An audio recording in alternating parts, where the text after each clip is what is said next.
Ya guys, situasi yang di ruko Anaria Souvenir banyak sekali bermacam-macam souvenir guys.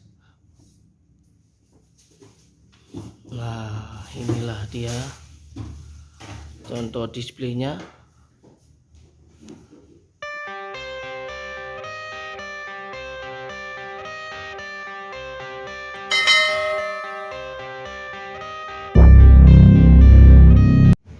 Assalamualaikum guys, apa kabar? Selamat datang kembali di channel YouTube Cak Rama.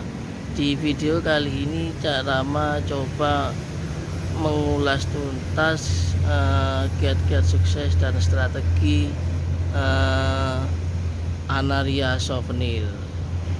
Anaria Souvenir ini sebuah usaha yang bergerak di bidang souvenir ataupun handmade, kenang-kenangan yang terletak di mana ini, Jalan Keranggan guys. Gimana Cak Rama dalam bagi video ini, jangan di skip ya guys. Jangan lupa juga klik subscribe, nyalakan lonceng dan share ke grup-grup kalian. Oke guys, gimana owner dari Anaria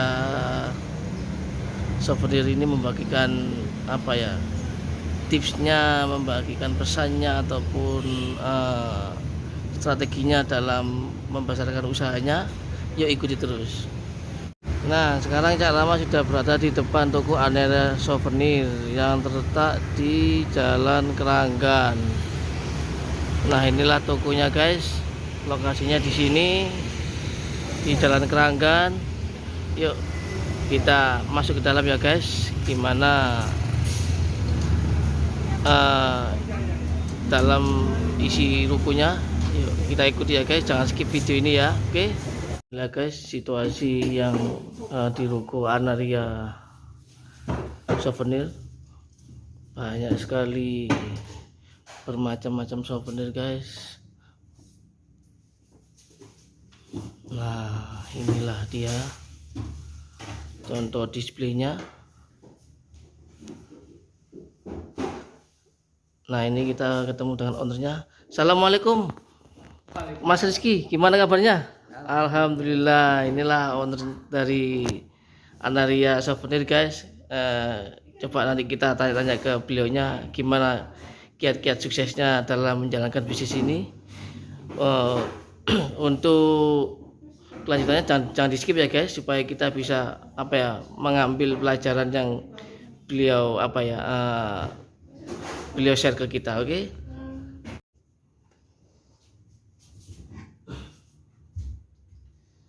Assalamualaikum Mas, siapa? Mas Rizky ya? Ya. Nah, ini guys, Mas Rizky ini owner dari apa Mas namanya usahanya? Anaria Souvenir. Anaria Souvenir. Bisa dijelaskan secara singkat Mas Rizky, Anaria Souvenir ini bergerak di bidang usaha apa ya? Oke, jadi Anaria Souvenir ini karena kita dari namanya aja sudah souvenir ya. Jadi maka kita bergerak di bidang souvenir. Nah, souvenir untuk apa saja? Tentunya ya bisa untuk awalnya kita di pernikahan, souvenir pernikahan, tetapi seiring berjalannya waktu karena akibat pandemi juga kan, pernikahan dilarang di sana sini, akhirnya kita fleksibel, kita bisa kemana aja. Jadi untuk kado ulang tahun, kemudian untuk sertijab dan lain-lain seperti itu. Gitu ya. Terus dulu awal-awal terbentuknya usaha ini tuh gimana ceritanya gitu kan? Oke, jadi sebenarnya ini pendirinya adalah istri saya sendiri.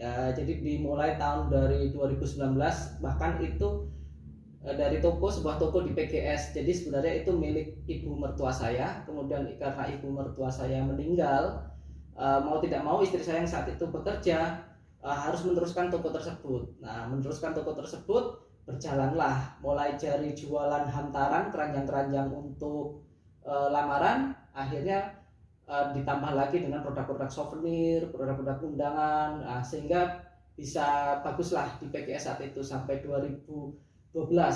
Akhirnya baru kepikiran kita untuk keluar dari situ untuk di eh, tempat lain seperti di Ruko, atau dulu juga pernah ada di Royal Plaza seperti itu, ada buka stand di sana, sehingga ada beberapa tempat seperti itu. Untuk sekarang ini jumlah karyawan dari Mas Rizky ada berapa ini? Saat ini ya yang tetap itu ada sekitar 27, Banyak ya guys. sedangkan ada tambahan 5 ini yang bisa dipanggil setiap saat, siap-siap. Jadi ketika order lagi penuh seperti event Lebaran ini, kita panggil yang 5 ini untuk packing, untuk bantu-bantu lah pokoknya seperti itu. Oh gitu, oke. Terus ini Mas Rizky, kadang kan teman-teman ini bingung cara memulai usaha. Itu Mas Rizky gimana dulu awal-awal memulai usaha itu seperti apa ini? Jatuh bangunnya atau prosesnya itu seperti apa ini? Mungkin saya cerita dari istri saya ya, karena yang memulai usaha adalah istri. Ya begitu, sempat merasa tidak nyaman karena dia dari seorang profesional yang bekerja di swasta, kemudian dia harus memulai di toko. Ya alhamdulillahnya karena sudah tersedia tokonya, tinggal bagaimana kita bisa menjalankan toko tersebut, ada yang dihasilkan. Nah kebetulan ada faktor ini lagi, faktor yang membuat kita terdesak sehingga bagaimana kita harus usaha.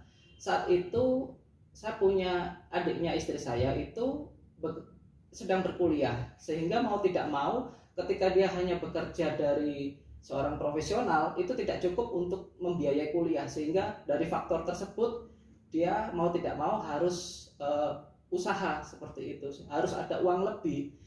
Itu tidak bisa didapatkan ketika bekerja menjadi seorang profesional, tetapi ketika kita usaha kita bisa dapatkan apa yang kita inginkan, bisa set berapa yang akan kita dapatkan seperti itu. Awal-awal dulu dipegang istri masnya, Ya. Mas Rizky itu awal kali itu dapat omset berapa waktu itu ceritanya itu? Nah omset ini agak lupa ya, kalau belum awal kali masih mungkin 10 jutaan lah, satu bulan itu 10 jutaan. Itu masih karyawan berapa itu waktu itu? Kenapa? 1 juta. Paling karyawan hanya dua orang yang membantu di rumah itu. Itu di tahun berapa waktu itu? 2009 2010. 2009 Ya. Awal mula istrinya Mas Rizky mulai pegang ini ya. Terus berkembang hingga saat ini. Ya, bulan Ramadan ini gimana? Ada peningkatan omset atau ada penurunan kalau di bulan Ramadan ini? Ya alhamdulillah, kita kan selalu mencoba belajar dari tahun-tahun sebelumnya ya. Dulu ketika kita waktu masih di souvenir pernikahan itu, di souvenir pernikahan itu ketika Ramadan itu malah orang tidak ada yang beli, karena orang ketika Ramadan itu fokusnya untuk bagaimana bisa lebaran, tetapi tidak ada yang memikirkan untuk menikah. Sehingga kita mulai setelah pandemi, kita bagaimana caranya kita bisa berjualan ketika Ramadan. Cari-cari biar survive gitu ya. Cari-cari produk yang berhubungan dengan Ramadan gitu. Sehingga alhamdulillah di bulan ini paling terbaik dari 4 bulan ini. Seperti Ramadan ini. Jadi istilahnya puncaknya di bulan ini ya, puncak penjualan. Betul, puncak penjualan selama 4 bulan ini. Tapi kan kita belum tahu sampai akhir tahun bagaimana. Terus untuk ini kita kembali lagi ke pandemi ya, Mas Rizky. Jadi sebelum pandemi sama setelah pandemi ini gimana? Kerasa nggak pandemi ini ngefek nggak sama usahanya Mas Rizky? Ngefek sekali. Jadi ketika pandemi itu dulu kita sistemnya, karena kita souvenir pernikahan ya, jadi orang itu kan DP dulu, sistem PO, jadi orang pesan di awal. Itu sebelum pandemi aman-aman saja, tapi setelah pandemi itu orang itu banyak yang menunda nikah, takut dan sebagainya, sehingga banyak orang yang cancel, banyak itu, jadi itu sangat terganggu sekali. Nah sekarang saya bagaimana caranya kita jualan produk yang tidak terganggu dengan adanya pandemi itu gitu. Untuk omsetnya itu turunnya sekitar berapa persen sebelum atau setelah pandemi? Atau sekarang udah mulai ada suatu progres lagi kenaikan atau gimana Mas? ketika pandemi itu bisa turun sampai 2 kali lipatnya dibandingkan tahun 2019. Pandemi kan 2020, sedangkan 2021 itu bisa di atas 2019. Sekarang 2022 itu omset 4 bulan ini sudah sama dengan omset 1 tahun di 2019. Berarti sebelum pandemi ya? Ya, sebelum pandemi. Berarti 4 bulan ini ya? Ya, dalam waktu 4 bulan ini bisa setara 1 tahunnya 2019. Betul. Lah, ini yang menarik guys. Jadi selama 4 bulan atau selama beberapa tahun yang belakangan ada proses.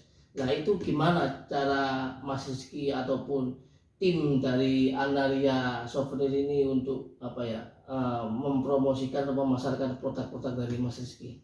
Oke, saya rasa itu keahlian tim marketing ya. Tapi pada dasarnya sama dengan toko online yang lain ya. Ya tetap beriklan, tetap pokoknya jangan irit dalam iklan gitu. Seperti itu. Sama halnya seperti toko, hanya kita mungkin pemilihan produk yang sesuai dibutuhkan oleh orang gitu, customer gitu. Seperti itu sih. Contoh misal seperti apa Mas Rizky kalau bulan Ramadan ini contoh misal seperti apa? Contoh ya, karena DNA kita adalah souvenir, maka kita harus, dan kebutuhan orang di bulan Ramadan adalah hampers, maka kita gabungkan dua itu, hampers tapi DNA kita adalah souvenir. Bagaimana ada souvenir itu masuk ke dalam hampers itu, sehingga hampers itu mungkin di toko online lain ada yang sajadah, mukena dan lain-lain, kita mainnya di souvenir. Nah itu, dan itu cukup diminati. Berarti itu hampers souvenir plus hampersnya gitu, plus betul, isinya ya. Ya, plus isinya. Jadi 2 kali penjualan levelnya gitu ya. Gitu. Terus ini Mas Rizky kiat-kiat yang bisa dibagikan ke para penonton ataupun subscriber dari YouTube Cak Rama Nongko ini apa ya Mas Rizky, yang pesan-pesan untuk kita semua lah, supaya kita ini lebih giat lagi dalam berusaha ataupun bekerja gitu Mas Rizky. Saya kira yang pertama ya, kita selalu belajar dari kesalahan ya. Jadi pandemi itu bukan jangan sebagai sebuah kelemahan, jangan dianggap sebuah maksudnya kendala buat kita, tetapi cari peluang-peluang yang ada, bagaimana supaya bisa menghasilkan. Gunakan waktu-waktu luang kita untuk riset-riset produk, cari-cari produk apa kira-kira yang disukai oleh orang untuk yang bisa dijual gitu. Terus terakhir ini, mungkin dari para penonton ini penasaran seperti apa sih tokonya Mas Rizky di online, mungkin nanti bisa dibagikan ke kita nama tokonya. Jadi mungkin ada yang pengen pesen ataupun penasaran ini sama alamat IG-nya, mungkin pengen DM atau apa, bisa disebutkan di sini Mas Rizky. Oke, di IG itu kita punya dua, meskipun satu perusahaan tapi kita punya 2 brand di IG. Ada namanya Anaria Souvenir, ada namanya Mycraft Idea. Itu 2 brand tapi beda produk, tetapi sama-sama kita kelola gitu, seperti itu. Sama tokonya ada di mana di online? Secara online ya itu di Anaria Souvenir itu aja, tinggal cari di Shopee Shopee atau di mana? Shopee tetap kita pakai nama Anaria Souvenir, sama Mycraft Idea itu tetap pakai nama itu. Kalau yang lain di toko online yang lain mungkin ada atau gimana? Ada, dulu pernah ada di website dan sekarang masih ada, tetapi kayaknya nggak jalan itu website-nya. Iya, itu. Jadi kalah sama online-nya yang kalah sama marketplace ini yang mulai bagus, sama di IG. IG ya. Oke guys, semoga di video kali ini bermanfaat. Oh ya Mas Rizky, jangan lupa like, subscribe dan nyalakan loncengnya. Jangan lupa like, subscribe dan nyalakan loncengnya. Oke. Sampai ketemu lagi. Oke guys, demikian video kali ini, semoga bermanfaat.